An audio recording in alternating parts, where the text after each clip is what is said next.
On this episode of China Uncensored, if you're invited to participate in a Chinese marathon, run!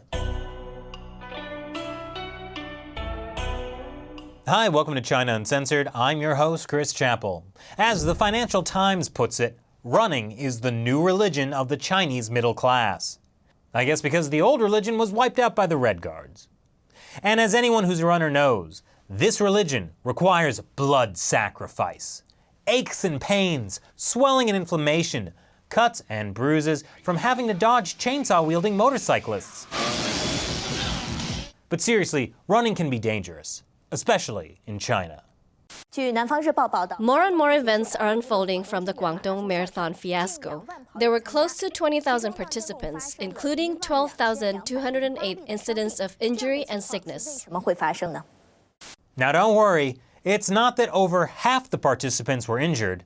Some people just had multiple injuries.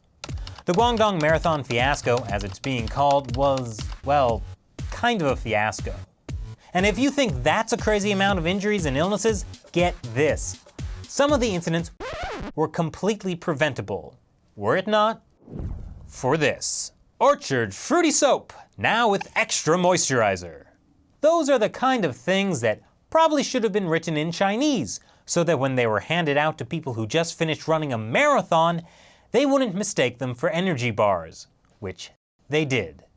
Clearly there were some major organizational fails at this particular marathon, like not having wide enough roads for the 20,000 participants, or a serious lack of trash cans. Just look at all those banana peels! No wonder so many people got injured. But as state-run China Daily puts it, running is in, and the latest fashion is sweeping China. And who do we have to thank? Why, the Communist Party, of course! Now, the Chinese have always been a health-conscious people. In parks throughout China, you'll see people doing all kinds of exercise. Tai Chi, Qigong, square dancing. Oh man, you do not want to get on the bad side of China's square dancing grannies. But running is a relatively new thing, and not just among billionaire social media moguls. As the economy has developed, China's growing middle class is dealing with a growing middle class problem, namely office butt. So running is the new thing. There are even themed running groups, like the Beijing-based Mama Running for new mothers. It has more than 800 members. People also use running as a way to celebrate important occasions, like Mao's 122nd birthday. People got sick from the smog. There's even a half-naked marathon, and the Beijing Undie Run, which does not look healthy. Anyway, according to the Chinese Athletic Association, there were 134 marathons held in 2015, more than double the previous year.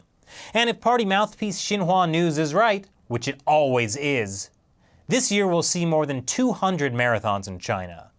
Marathons have become so popular that in many big cities, runners have to win lotteries to enter.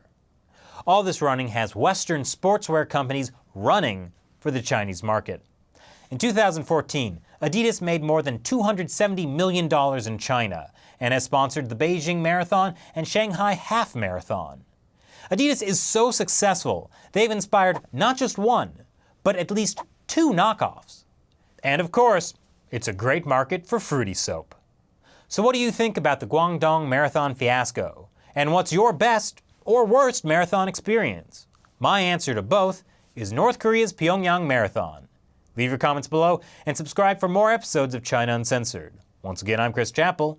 See you next time. Okay, so what do you need? Suits. Lots of suits.